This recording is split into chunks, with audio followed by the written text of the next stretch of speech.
All right, welcome back from the ads, ladies and gentlemen. I'm very excited to once again introduce our good friend Zojalyx, who is today running the Lord of the Rings, Return of the King, any percent, no cutscenes. So, once again, for the last time this marathon, Zojalyx, take it away. Hello, everybody, and welcome to The Lord of the Rings, The Return of the King, any percent PC, no cutscenes. So, I'm just going to kind of explain how that part of the run will go, and then we'll just jump right into it. So, this is the sequel to the game, The Lord of the Rings, The Two Towers, that you saw me run yesterday. And so, with this run, how this run is going to be differing is we are able to run on a PC port, which we were not able to run on a PC port on the Two Towers because the Two Towers PC port doesn't exist. Now, this game, you're probably wondering, well, what the heck is no cutscenes? Well, the way that no cutscenes works is normally in this game, there's about 13 minutes of unskippable cutscenes, but a wonderful community member named Sabuline Horizon created a EXE that skips all of the FMV cutscenes in the run, saving about 13 minutes in the run, making it a lot better pacing. And so we're still going to have a lot of similarities with the hack and slash action RPG style, but that is going to be a big difference between this run and why it is no cutscenes, because we don't have to use the cutscenes, which is great. Makes the pacing of the run so much better. This is my personal favorite category for this game, is running any percent PC, no cutscenes. So without further ado, time will start once we hit easy this time versus starting on skipping a cutscene. So we'll jump right in 3, 2, 1, go. All right, so immediately we are going to be starting out in Helm's Deep, our prologue level. So what we are going to be doing is we are playing as Gandalf. And we are starting off in a 45-second auto-scroller, and we are wanting to get as much EXP as possible. One of the big ways that this game differs, and in my opinion improves upon Two Towers, is this game has... you can skip the results screen at the end of the level, so you don't lose time by taking more at the end of the results screen. You don't lose time waiting for the results screen to go through, but you obviously will still lose time to taking the time to kill the enemies. But since you're in an auto scroller, it doesn't matter. Right before that cutscene starts, we're going to activate Gandalf's special ability, which is this bubble shield. Will let us run through here without having to deal with any of these enemies, and then we're going to climb up this ladder. Once we climb up this ladder, we're going to run over to the side here. We have to do some we have to take out these enemies in a very particular way. If we do it in the wrong way, we can get a glitch that will cost us about 30 to 45 seconds. So in most PB attempts, actually all PB attempts, that would just be a reset. But thankfully, we didn't get the glitch, so we don't have to worry about it. We can just run out, and we can jump on down this grapple hook, and then we can run over, activate these ballistas to end the level. If you watched the run last night of the Two Towers, you saw that there were a lot of just... running around and fighting enemies. That's still going to be a pretty similar case here, but the way that this game also differs is this game has unique items that we can use in different areas of each level, and then another way that this run will differentiate is this game is divided into 3 different paths of levels. We have Path of the Wizard, Path of the King, and Path of the Hobbit. In the single player run, you can do the paths in any order. And so we are actually going to be starting out with doing Path of the Wizard first. And so by doing each path in their specific order, it then allows us to get through the game quickly. We can vary kind of which order we do each different path and how we tackle each area. This is the route that I choose as a runner, strictly because Path of the Wizard is the path with the most amount of RNG in it. And we do not want to have a bunch of RNG. And so we run Path of the Wizard first. I don't recommend this route for newer runners because there are a lot of areas where later in the game the execution becomes a lot more difficult. But by running Path of the Wizard first, we can deal with all of the major RNG aspects of the run early, and then life becomes just a little bit easier. Now, in this level, which is the Road to Isengard, we are going through and taking out every single enemy up in this first section. And you're probably like, but you just said that that takes time. Yes, it normally would. But in this level in particular, we're actually manipulating the way that the game is going to be functioning here in just a little bit. There is going to be this section where we have to take out 75 enemies before the game will let us advance. And for some reason, if we don't take out a bunch of enemies early, then not nearly as many here will spawn. And so, by taking the time that we just did to take out all of those enemies, now when we get here into this 75 section, we're going to be having so many more enemies that are going to be spawning early. And since we're going to be having a lot of those enemies that are going to be spawning early, well, then we have to deal with that, and we get to go through this level quickly.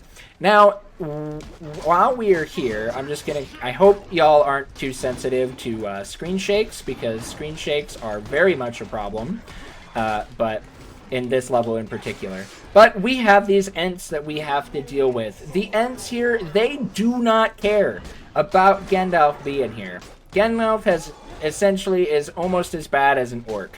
And so Gandalf, if you are in their way, these Ents are just going to run you down. And so we have to actually do our pathing in a way where we are almost consistently taking out enemies, dispatching them as they come through, but then the moment an Ent shows up like this, we're just going to leave and let him do his thing.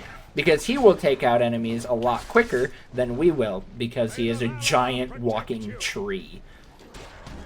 So this is kind of like this is a section that's kind of interesting for runners to have to kind of navigate, because of just how unique this part of the game can be, and how the pathing has changed actually quite a bit while the run has developed. There have been a lot of moments where it was mostly just kind of pure RNG and run around and hope it works. There have been other moments where we've had a lot more defined pathing, but this is probably the thing that we have found to be arguably the most consistent for this game. And that's been really, really nice to have, because obviously in any sort of RPG style game, RNG, or random number generation, which is just your general randomness in a game, becomes very much a factor. And the most that we can mitigate that randomness, the happier we all are. And so, oh, I got shot there, but that's okay. So, in this section here, there are these towers of archers. Normally, if you played this game casually, you probably went through and took the time to shoot the towers to get rid of the archers. But we actually are just going to ignore them. A, because it takes time to shoot them, and B, it actually ends up serving a double purpose. For some reason, if we don't take out these towers, in this next section where we're going to, where we have to defend an Ent while he attacks the dam. Well, the archers that normally would shoot the Ent are just not gonna spawn, which works out really much in our favor, because we can just run up here and have this Uruk in a... Never had that happen before where an Uruk has showed up. But we can now just sit here, hold this kind of awkward angle on the controller, and we can now just continue to fire off our magic bolts into the dam and help our Ent take it out without any worry whatsoever about anything coming in and disturbing us. Sometimes that berserker that's down there will kind of like, oh, he's starting to kind of shimmy off to the side, which I don't really like, but we should be okay. Boom. And we got through that level. So we can get through the level and continue on in the path of the wizard. We're going to be moving on now to Minas Tirith Top of the Wall, which if you watched our run yesterday, then we got...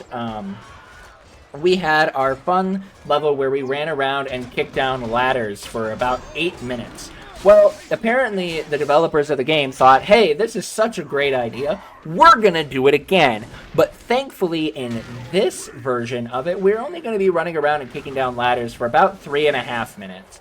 And that becomes very, very nice, because we can now do this auto-scroller, and we can actually use it as a time to get more EXP. Because like I said, we don't lose time since we are auto-scrolling, and then also we can just skip through the result screen at the end of each level.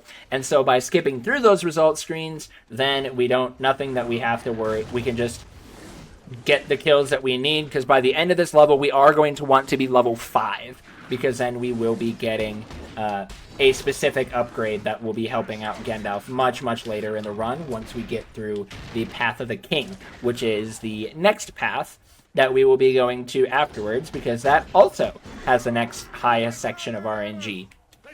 So we are chilling out right now.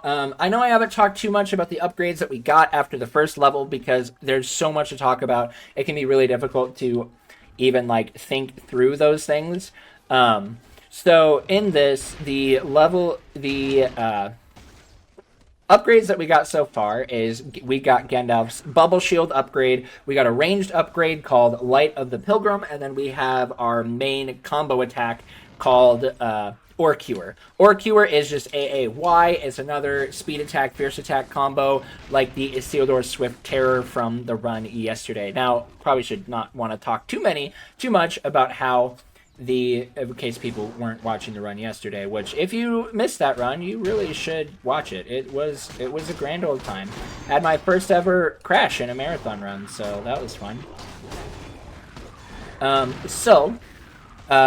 Another thing when it comes to Return of the King, it is a action hack and slash RPG run. And what that means is that we are going to be doing action RPG hack and slash things. So if you played Devil May Cry, it is very similar to that style of combat. We have our main attack, which is speed attack, which is this button, or A on my controller, which you can rebind these at however you want because it's a PC game. And then we also have fierce attack, which is Y button, which is doing wow, words are just failing me right now. Which is a slower attack but does more damage and does damage to shields, as well as for any character that is not a hobbit, does a kind of knockdown attack thing. So we have that, which is really nice, and then we also have a parry, and then we have a kick. We can utilize all of these different abilities. Oh, and we have our ranged attack. We can utilize all of these different abilities and using the bunch of different combos to go through the games super fast. And it's really fun. There are a ton of different ways that we can run this game, which is probably one of the reasons why I love it so much, because we just have so many different categories, including category extensions. So we're now done with our auto-scroller. These siege towers are going to spawn. It might feel like an auto-scroller still to the naked eye, but where this is going to be kind of a big difference from what we were used to seeing before is that the next siege tower actually does not spawn until we take out the current one that's out. So we are going to be, oh, I don't want him in my targeting field. We do 4 fully charged range shots, and that takes out every single siege tower. That's another kind of thing that I'll explain quick, is in this run, we have 2 different types of ranged attacks that we will do. We have a quick attack, which is just sitting there and just mashing the ranged attack button. And then we have a charged attack, a charge shot, which is shooting, waiting for it all to charge up, and then once it is fully charged, releasing our shot. So by doing those, then we can take out the siege towers quickly, and we'll utilize various combinations of both charge shots and quick shots throughout the run. So we have already the last tower. That one is going to purposefully, well, it has to have the tower land on the wall. No big deal for us. We run over 4 quick shots, and this one goes down. And that's really all that there is for this level. it is a nice and it's a simple level to deal with, nice and chill, nothing too crazy to worry about. So I'm going to take a quick drink here while this dramatic cutscene plays to let us know that our gate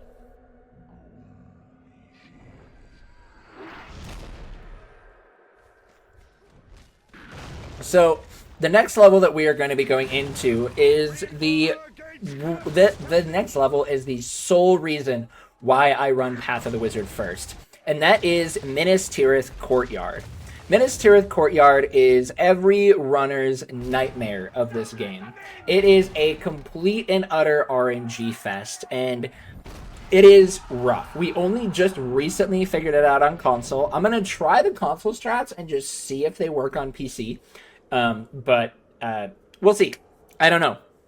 The main reason that we have different strats for console and PC, and for this level in particular, is because of the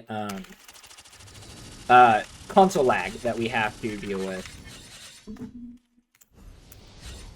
And so we have to like adjust how we play the level to deal with the lag.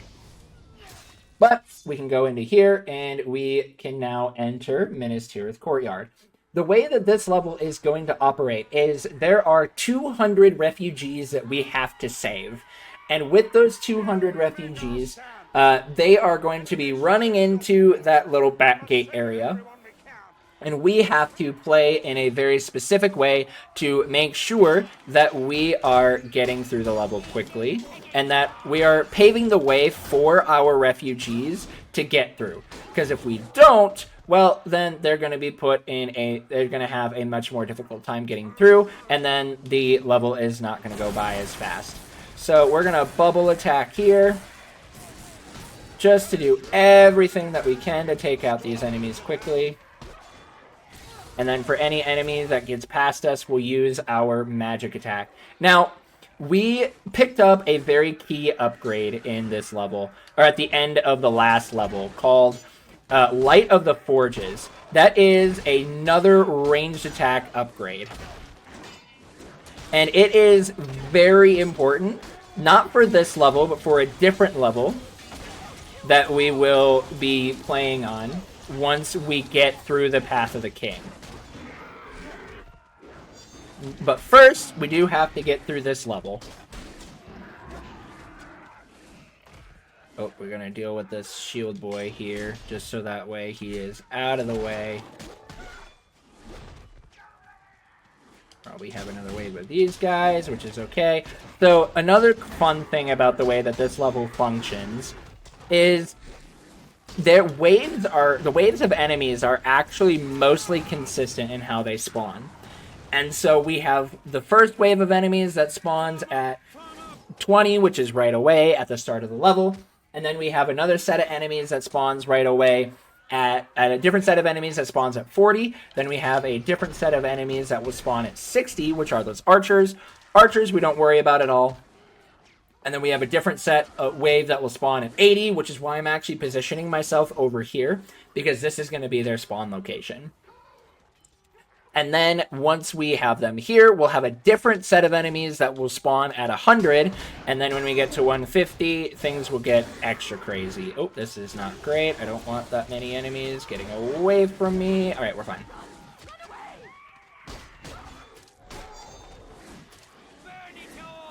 Now I'm just going to kind of play around here while I kind of clean up these other enemies before the 100 happens.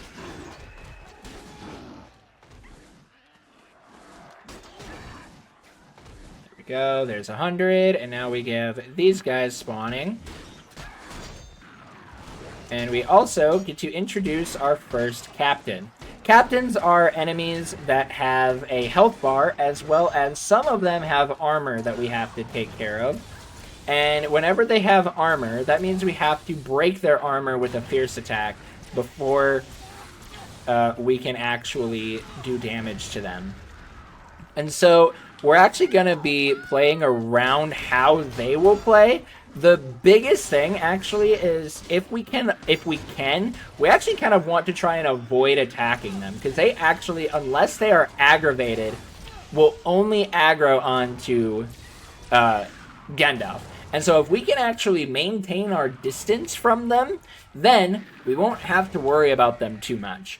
But it doesn't always work as friendly as we want it to. Like you can see here, this guy is pretty dang committed to hurting us. So, but thankfully, we keep getting into perfect mode, which is really nice and really handy for getting through enemies and not having to worry about them as much.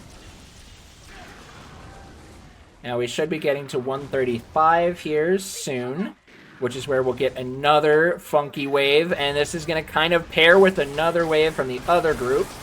So a bubble is going to be very, very necessary here to deal with these enemies. Oh, this shield guy is not in a good spot. Okay, we're going to pivot out this way just so we can deal with these enemies.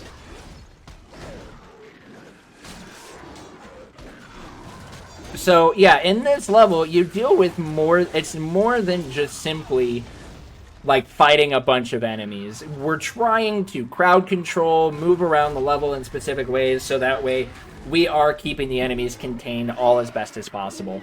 And now we get to 150, and this is where, as they would, can I get my lock? I don't think I can get the lock on under the troll like I want. Okay, perfect. This is where all chaos breaks loose, because enemies are just going to be coming in constantly, and we have these fun troll enemies that we have to deal with, and they're not fun to have to deal with, and they will just be mostly continuously spawning. This is really unfortunate and unlucky, because I cannot get this troll in my lock-on, so we're just gonna avoid him right now, deal with some of these enemies here, shoot. Oh, okay, I guess we'll shoot the troll. That'll... my spear? Huh?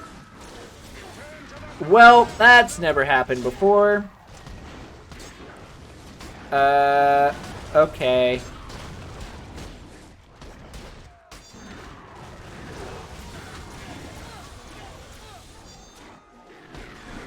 I really am going to need to deal with this troll. But I got... there we go.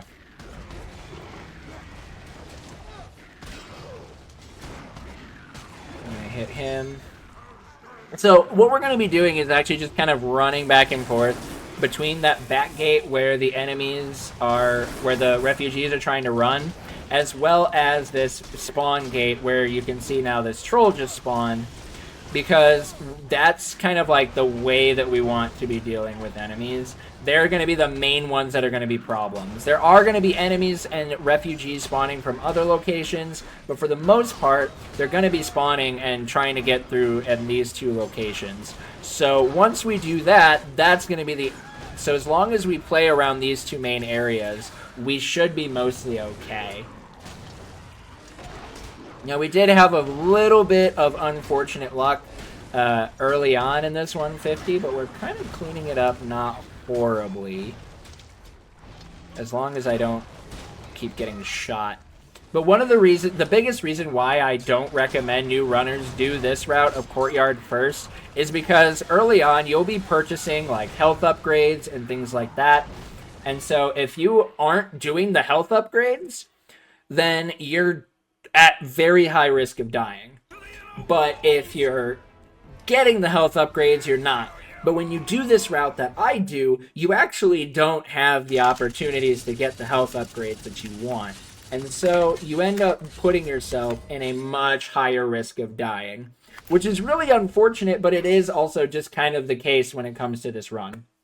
But either way, we get through Courtyard pretty well, actually. It was actually a very good Courtyard. And we are now going to enter my favorite path, which is the Path of the King.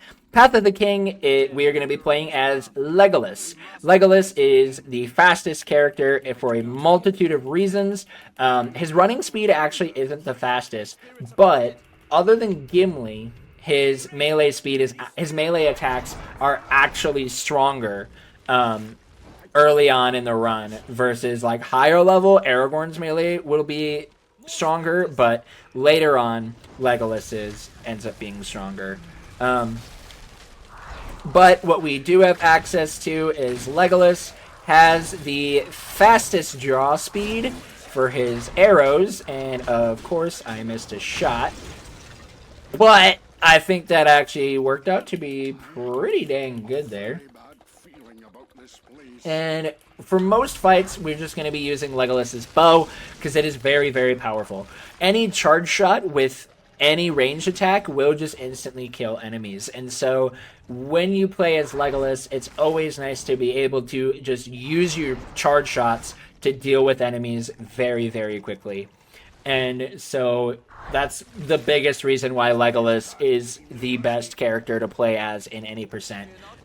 He's also used in the co-op run, and he's used so much that we actually started like creating other categories that, like, we have a bunch of category extensions for this game, where in those category extensions, we will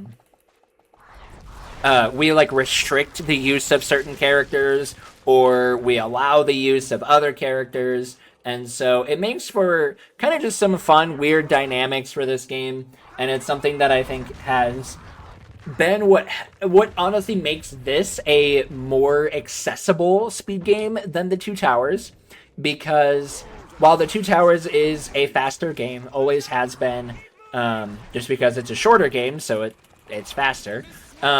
This game does have a lot of category extension possibilities, and with those category extension possibilities, it then has made the run a lot more interesting and like enticing for people who maybe are interested in trying it. Oh, that's not good. Okay. I'm gonna kind of...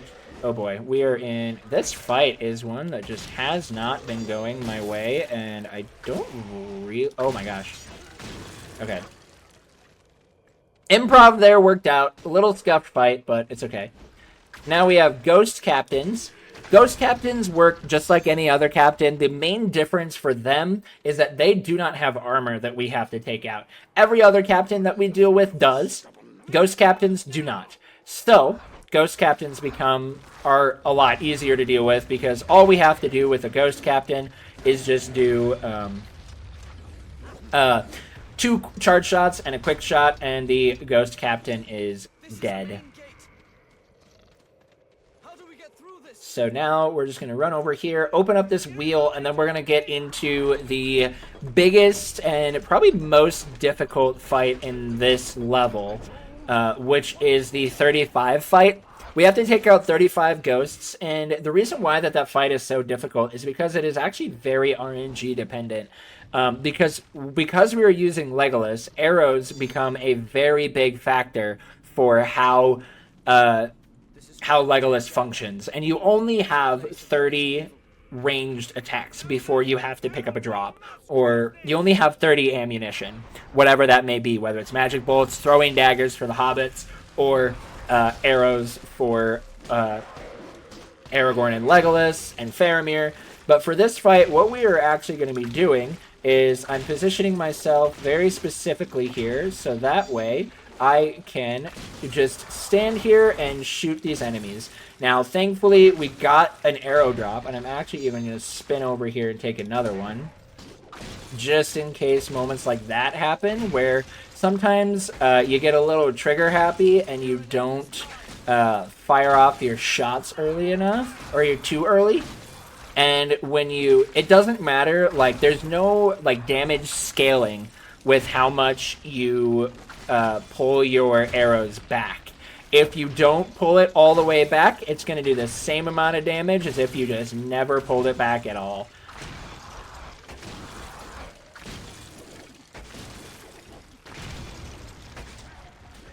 And that's going to be the end of that fight. We got really good RNG there. So that ended up being very, very well done. I am quite happy with getting that for a Paths of the Dead in the run.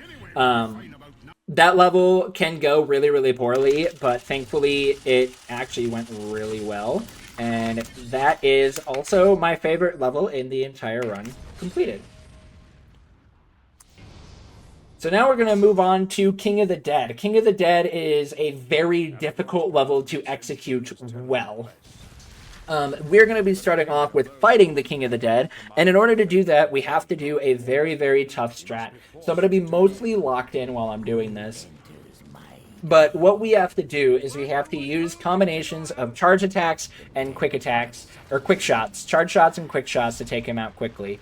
We're going to start off by running over here, doing 1, 2, 3, and then 4, and then we're going to get a stab to drop just a little bit more health. That's always that's a great start, because we know that we got all the damage that we needed to in that first phase, in that first cycle. And so we're going to just do everything that we can to try and do this in a 3 cycle. I'm going to grab this arrow pickup. I'm running back here specifically so that way the King of the Dead is spawned really far back, but now we actually have a problem. I'm going to have to like kind of leash him forward here.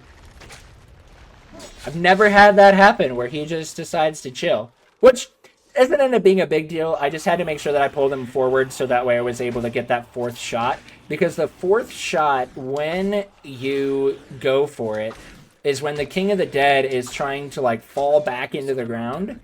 And if he is falling back into the ground, he's actually not targetable, but still has a hitbox. And so we want to make sure that we can still get that shot off in order to complete this quick kill.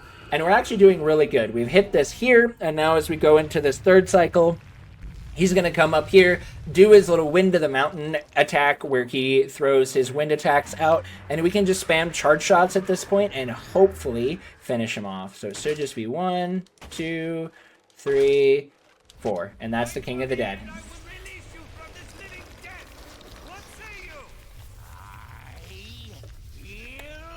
And that's actually not the end of the level.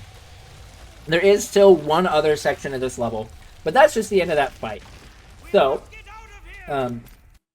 as we now get into this fight, we're now into this section, what is called Falling Rocks. Falling Rocks is a terrible, it's another major portion of RNG. We first are going to have to run through essentially the Paths of the Dead in reverse. There are a few areas that get cut off, so that way we're not just doing the complete level in reverse, but it's fine. I actually kind of am glad that they just cut it that way, because it makes it where you don't have to go through a lot of those long areas of fog. And so, like in the 2 towers, where you were in the water for too high, you would be forced to walk. In the fog, you were forced to walk, so we will be doing our jump back animations in there. But in this level, we are going to be dealing with a ton of weird fights. And so we're going to use Legolas's unique ability, which is one that is unique to Legolas, Aragorn, and Gimli, which is called Devastating Mode. And what you saw there is we got into Perfect Mode really quickly. And so by getting into Perfect Mode quickly, it then allows us to do a bunch of melee damage. And then we can get through the fights a lot quicker. Now, this is another area where the Return of the King and the 2 towers will differentiate quite a bit. Is in 2 towers, when you are in perfect mode, you actually get additional range damage. That is not the case in Return of the King. You actually only get additional melee damage when you are in perfect mode. You still get the maximum amount of EXP, but your value then completely changes to only for melee damage, which is, again, not a big deal. It just means that we can't just one-shot everything with our bow when we are in perfect mode. So we have to still utilize our melee attacks. Oh, come on, Captain. Don't be like this. Okay, he is going to be like this. I'm going to have to play that a little safe here. Okay. I'm going to run back and grab that health for safety.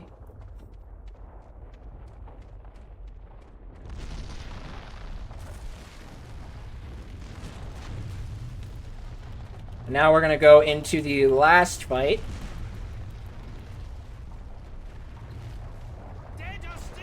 I'm also going to grab that green health so that way I'm at full health.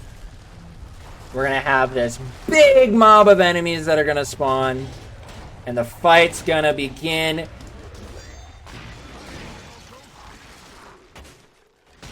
Oh, that's not good. Come on. Okay, we're fine. Everything is fine. Maybe not. Because these shield enemies... The shield enemies and the archers are probably the worst enemies to deal with in this fight. So we're going to be trying to do everything that we can to kind of focus them.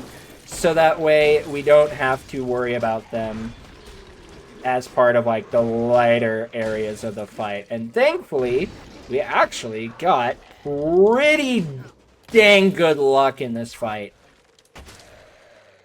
So now we can just do those shots. We're going to get one big group of captains as our final wave here. They did kind of spread out. Normally I would want to be in perfect mode, but since our enemies spread out, we don't get that luxury, but that's fine. We can just use our bow to finish them off and end the level. The dead shall fight when your people are closest to us. That was kind of an area where I went so fast it was almost bad, which is weird to think about, but sometimes, like, wow, menuing.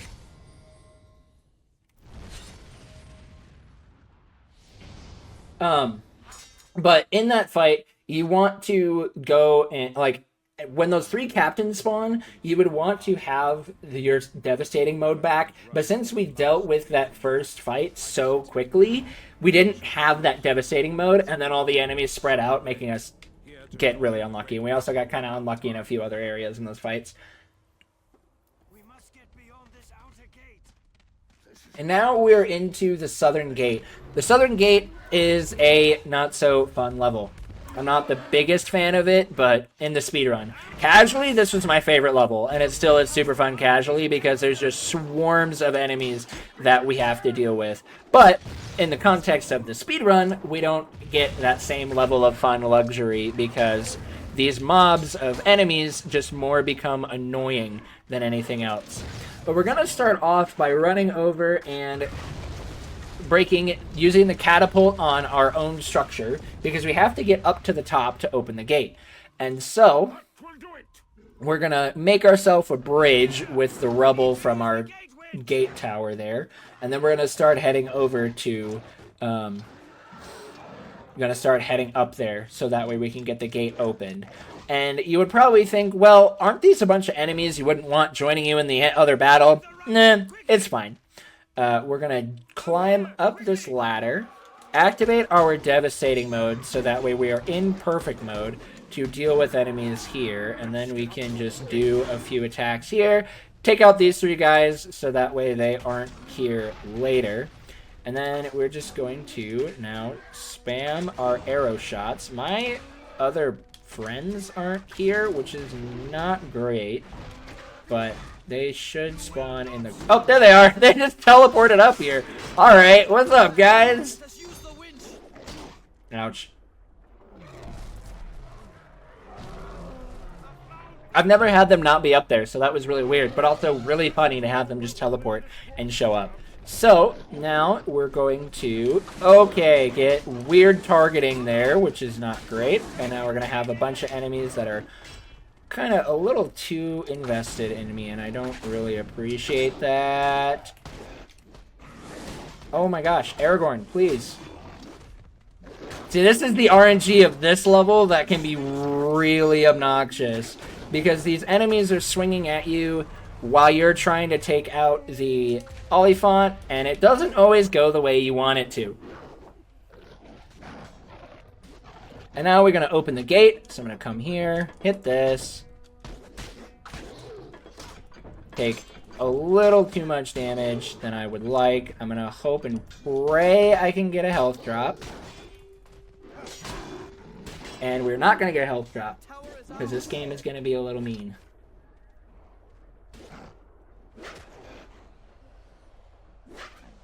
Someone comes. They're trying to block us. And then as we get to the end here, I'm going to kind of... Okay, that was really unfortunate. Okay, we got our health drop. We're still kind of getting crazy swarmed, which I don't really like. I'm going to lock in here, because all we have to do at this point is just dodge and get the heck out of dodge. So I'm going to try and do everything that I can to get us out of here without dying. Perfect.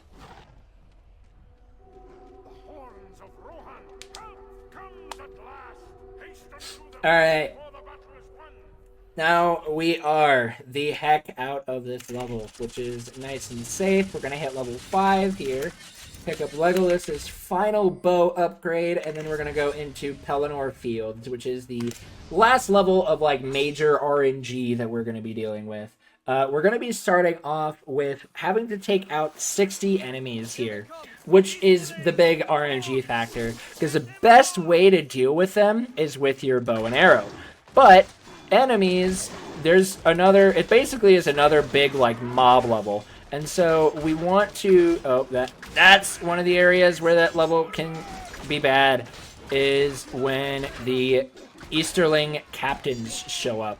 Because when they show up, then they take a lot longer to kill. And so we actually want to try and avoid fighting them as much as possible.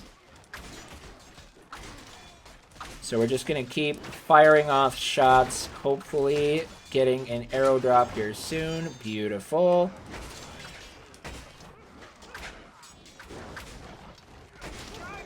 Oh, that was not fully charged. Okay.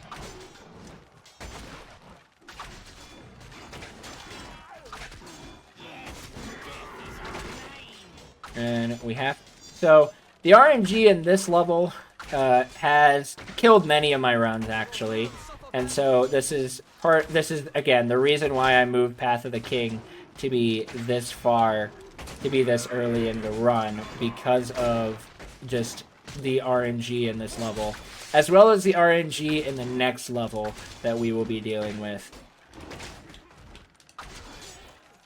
Which I know is like a wild thing to say, like how much RNG is actually in this run.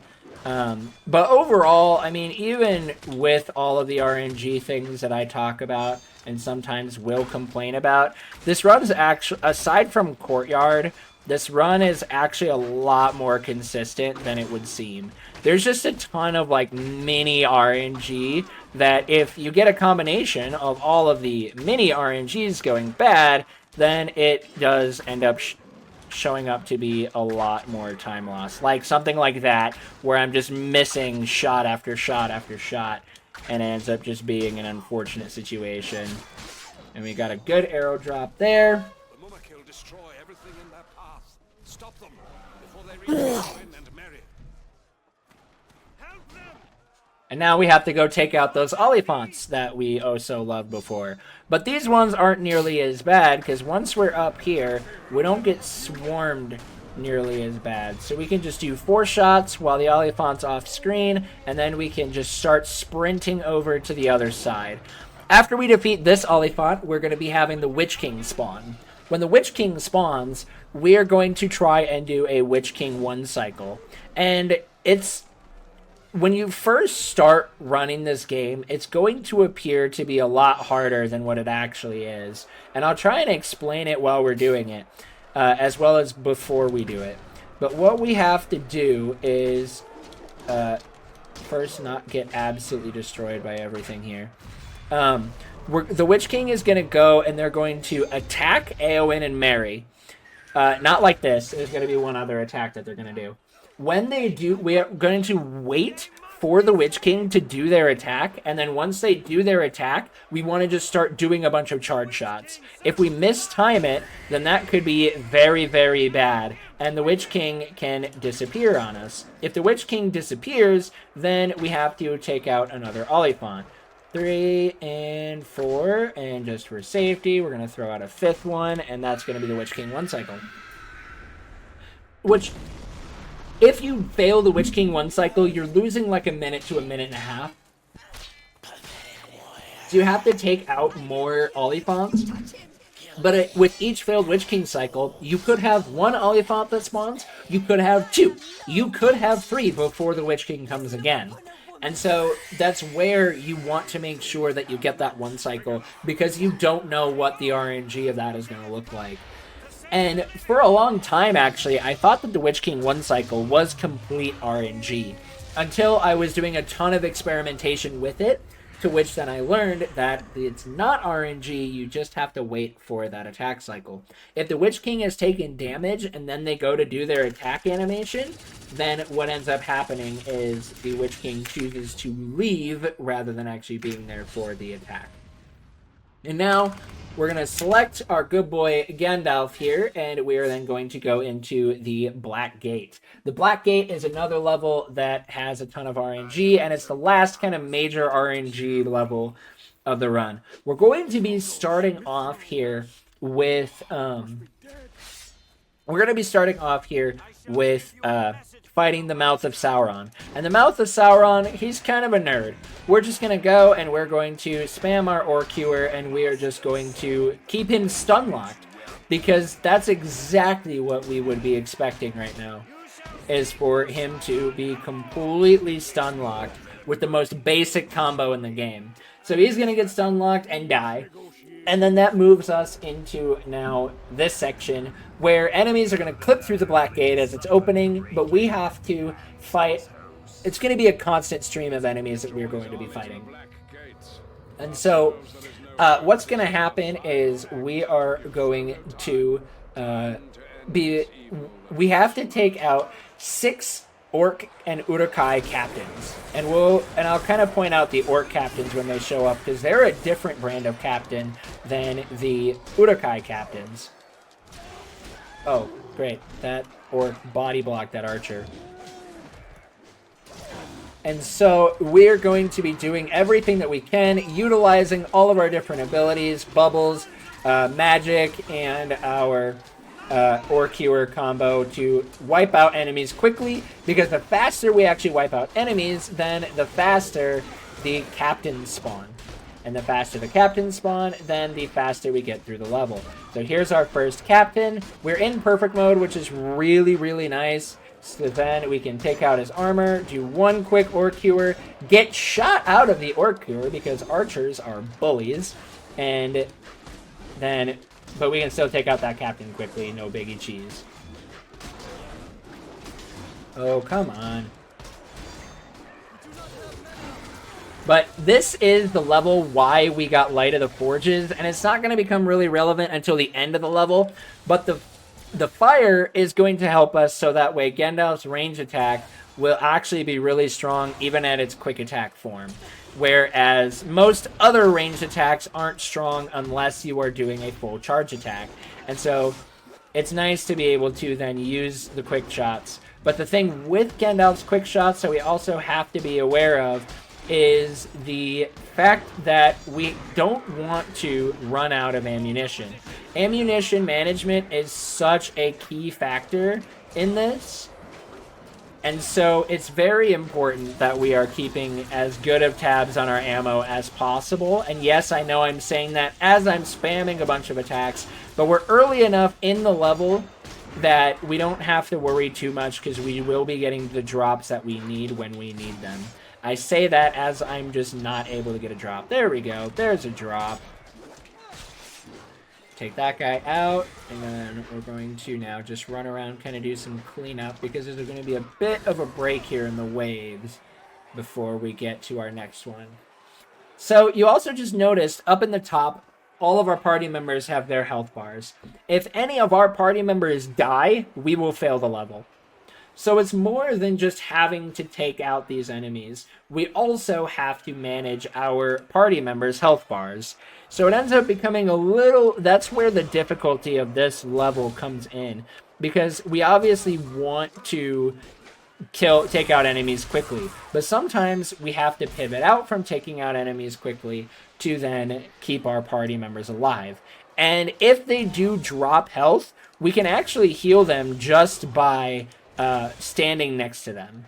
So we can still utilize like our magic and stuff to take out enemies and not have to worry there, which is nice. We're just going to hit this guy with a bunch of quick shots to try and manipulate a drop, because now that we've taken out 3, we're going to have to start kind of paying attention to our ammo a little bit more. I'm going to try and manipulate for one more drop. So now that we have 3 captains defeated, we have the lines are going to split. So enemies are going to start coming from 3 different directions. And so we have to make sure that we are taking out enemies quickly, while also managing them from all 3 directions. Starting off, we are going to have a captain that is going to spawn in there. We can just go throw 2 spears at him and he will die. 1 spear gets rid of the armor. The 2nd spear does the kill. Now I need to hope and pray that I can get a drop. So that's what I'm going to be rooting for here. Come on, game. Little help here on these drops. Thank you. All right, so we got the drop that we needed. Now I'm just not going to use any more magic, so that way I have what I need for the final portion.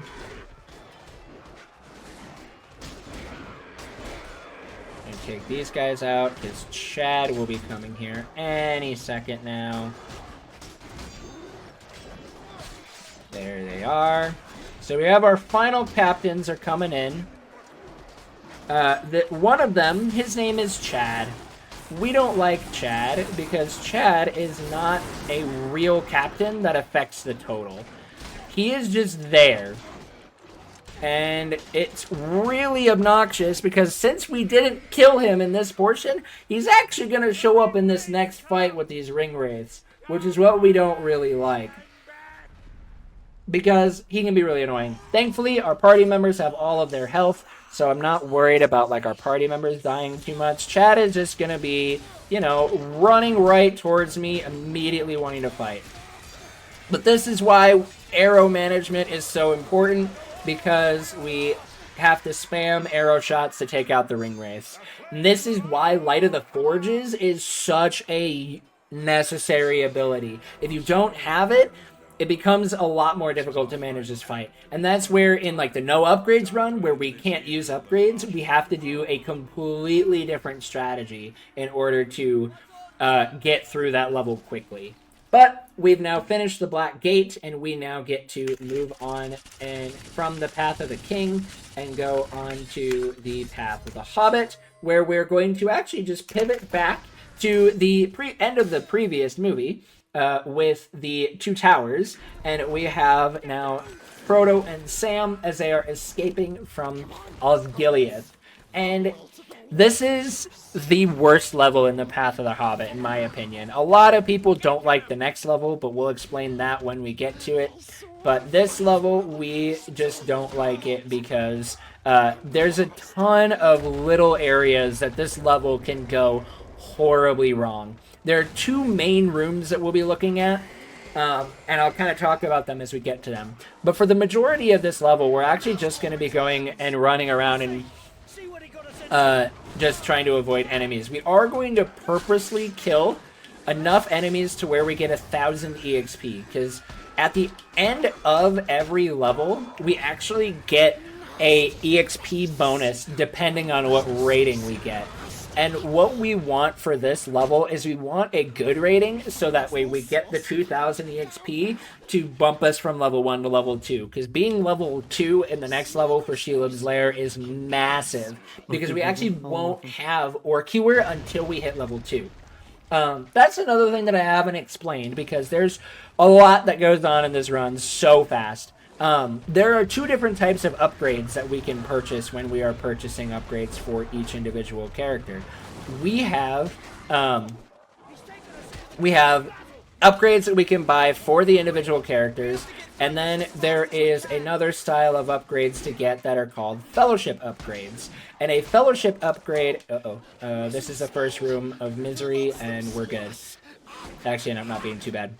And when you buy a fellowship upgrade, it is a little bit more expensive, but it applies it to every single character once they hit that required level. So at the end of Helm's Deep, we bought Orcure, which we bought for the fellowship because every single character can use Orcure.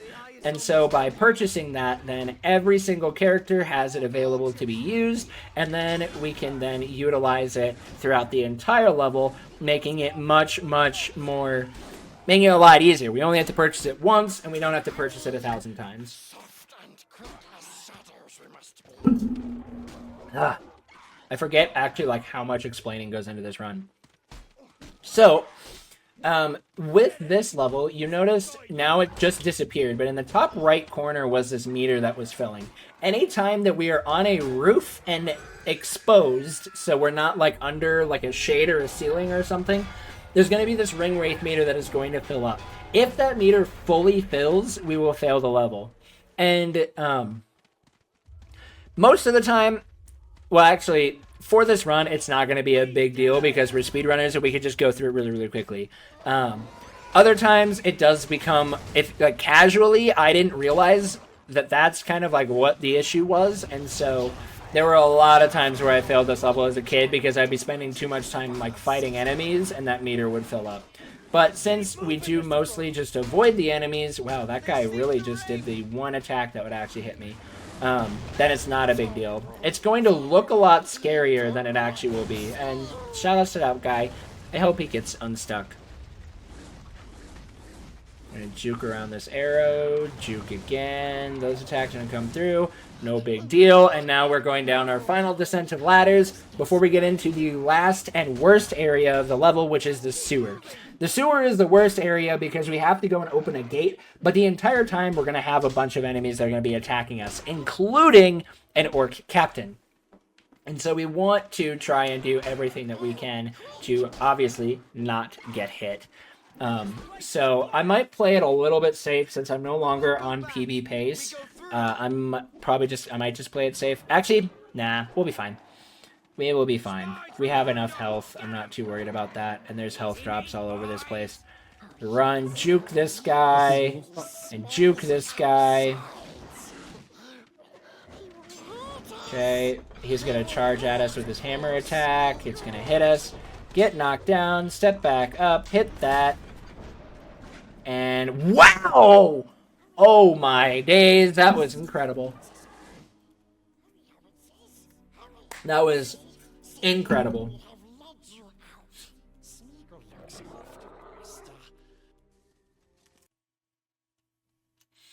But that is Escape from Osgiliath.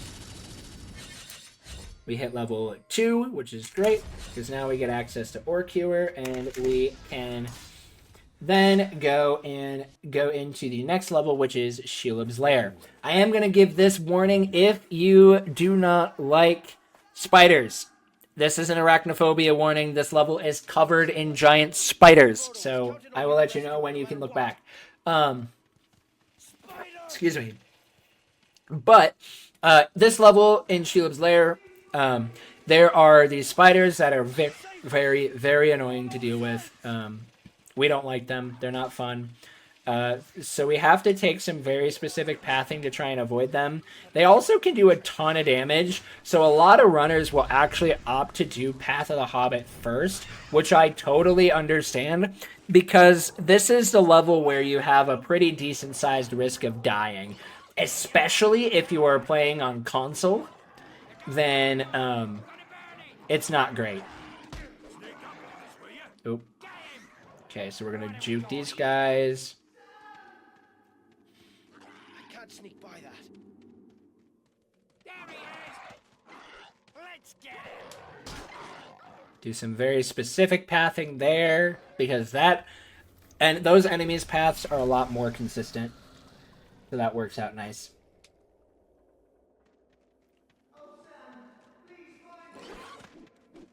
Oh, of course he did that attack. Not an easy one to dodge or parry in that moment. Nice, we didn't get hit. Now we're going to do what is called spider skips, which is normally the game would not want you to be like just straight up walking through those spiders, and the game technically is supposed to like almost kill you. But for some reason on PC, they don't actually do any damage, and so we can just skip them, which is incredible. Oh no. Okay. Okay, we're fine. Everything's fine. That shield guy was also kind of making me a little nervous, but it ended up being not a big deal. He's still hanging out, though, which I don't really like, because he is exactly in the path of where I want to go, which I don't enjoy. Juke these arrows, and we're going to get shot at least once. But we can now wiggle around. And now we're going to run up here to where we're going to be fighting Shelob.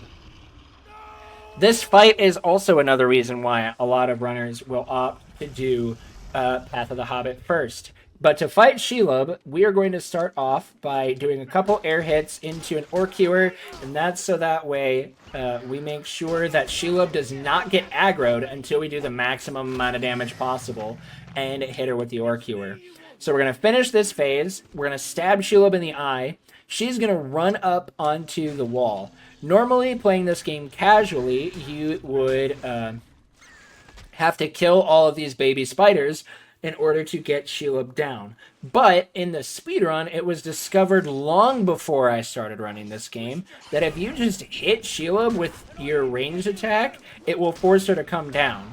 So then we can do that and then run underneath or behind her so that way when she comes down, we're behind her, we hit her with an Orc Ewer, and we can then continue to advance her phases. And so now we're in phase 2 or phase 3. She went not in the direction I really wanted her to go because of all of her babies that are hanging out around here. Okay, please come down. Come on. Thank you, Shelob. I'm gonna wait for her to turn towards me. Just because of how many enemies are there. And then we're gonna run over here, and we're actually having a gorgeous fight. Now she's gonna fall, one fierce attack, and that's gonna be the end of the Shelob's Lair level. That was a beautiful fight. Beautiful fight. Done. Mr. Frodo, it's Sam. Wake up. Not asleep. Dead. We've only got a couple levels left. We're now going into the penultimate level of the run, which is Cirith Ungol. In Cirith Ungol, we are going to be dealing with a lot of orcs, and it's going to be really hectic, but it's also my favorite level in the Path of the Hobbit.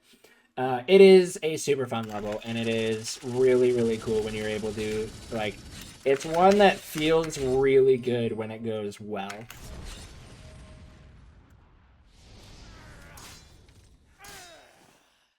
And so, we're going to go into this level. So, what we have to do is we have to take out 80 orcs. And this is where one of the unfortunate parts about being a hobbit comes in. Because when you are a hobbit, hobbits are very squishy. I don't know where that knockdown came from. And they also don't do a ton of damage. And so it is really easy while fighting to just get completely stuck. And so we want to try and avoid that happening as much as possible. But in moments like these where we can just get some quick and easy kills, we're going to take them. Juke around all of these guys. And we do get spears that we can pick up and chuck, as well as there are going to be these little like fire baskets we will get to utilize as well. Which I'm going to try. Okay, those two guys did not get set on fire like I wanted them to, but that should be fine. Take out this guy. And another unfortunate part with playing as the hobbits is Orc Ewer is really only effective against Shelob. It's actually not going to be very effective against all of these other enemies, and so we're actually going to be avoiding using it most of the time here in this level. Oh, I've never been followed all the way up the stairs before. That was a very new experience. But we can chuck some spears. I'm going to actually run in this hallway to this hot oil. Dump that, because this puts me into perfect mode where Orc Ewer now actually will become effective. To take that guy out, we're going to spear this guy. There's going to be a captain up here. One spear goes, and then spear number 2 goes. And then we're going to cut the rope for the chandelier. It's going to drop, giving us a bunch of kills. True, it is very hard for hobbits to get food from the high shelves. Then we can dump this down to set all these guys on fire. They're all gonna die.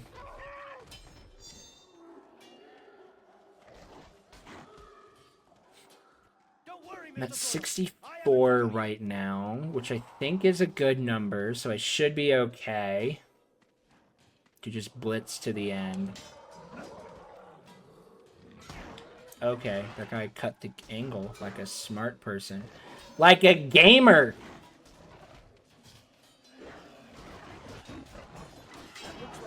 Nice. If we get a lot, should be pretty chillin'. Oh, nice. That's a nice number.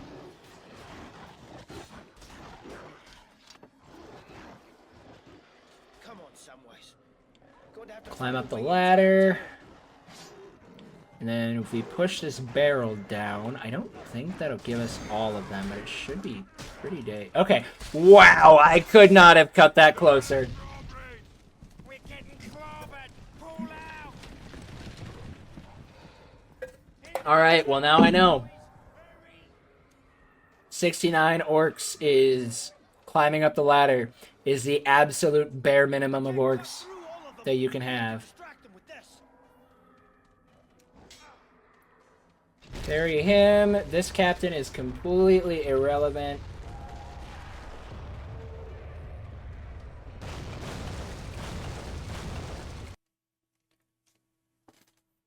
Hey, you scumbag! Hands off the shiny shirt! I'm gonna need to go back and highlight that because that was a gold split by many a seconds. And now we're gonna fight Gorbag. Gorbag is a pretty obnoxious boss fight. He is gonna be charging at us with a spear and a shield. We have to hit him twice with with a sword and a shield. We have to hit him with 2 spears in order to stun him and actually do damage. So, unfortunately, I didn't quite get him in the range that I wanted. Because you can actually 3-cycle him, but in order to do that, it's very difficult. But a quick 4-cycle, that actually is a really good fight. And I take those in a run every single time. Sam! Come on, Mr. Frodo. I know the way out of here. And that's going to end Cutithungle, and now we're going to go into the final level, which is Close to Mount Doom. Crack of Doom. Just a short way more and you'll be free of that ring. And Crack of Doom is a really frustrating level. It's not terrible. It just is frustrating because we are going to be fighting Gollum. And Gollum is not the best person when it comes to playing nice. He is going to be a bit of a bully, which is kind of like what we expect by Gollum. So we'll kind of see how he behaves in this. But the first 2 phases are going to be the most random. And then after that, we should hopefully be able to execute a manipulation to be able to get Gollum to do what we want him to do. Is he going to do his jump kick? Yes, perfect. Beautiful. We're going to get 1 stab.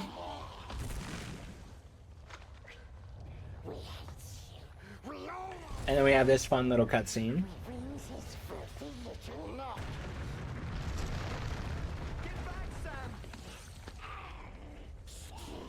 So we're going to now pull Gollum over here.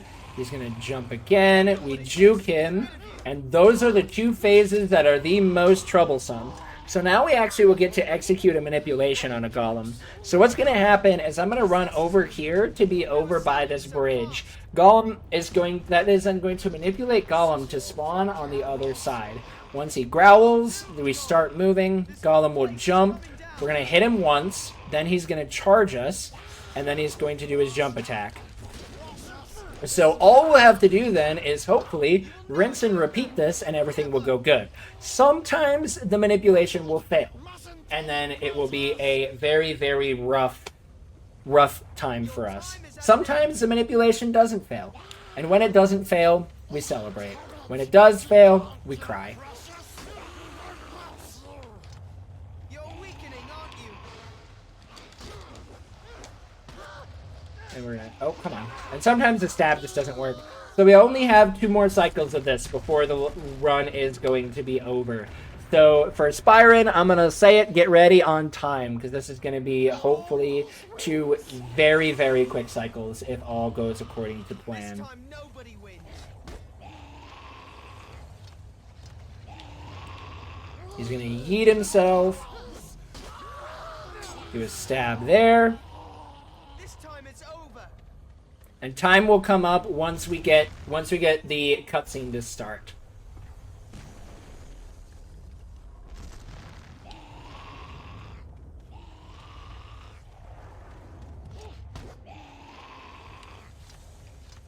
I was waiting for the manip to fail right there on the last phase.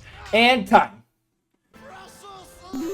And that was The Lord of the Rings, The Return of the King, any percent PC, no cutscenes. And by golly, what a run that was. That was 11 seconds off of world record. So you could not ask for much better for a run on a marathon. That was pretty dang good. I had a loadless timer going, and loadless world record is 107.33, and I got a 107.45, so it was 12 seconds off. But still, very, very good run. Thank you guys so much for watching this run. If you guys enjoyed it, please do follow me on Twitch. Lord of the Rings is my bread and butter for game series and speedruns that I do. So if you like those, do come watch. I am also a Spider-Man runner. It's not like I'm not a Spider-Man runner, but that's something that I would also, if you want to watch something other than Spider-Man and you've liked what you've watched, come check me out on Twitch. I stream at least 3 days a week. So please do come join and hang out. I got chill vibes. It's a great time. But with that, that's going to be it for me. We only have one more run left in the event, and I hope you guys enjoy it. It is going to be a great run of Indiana Jones and the Great Circle. So stay tuned for that, guys, and enjoy the finale of the event.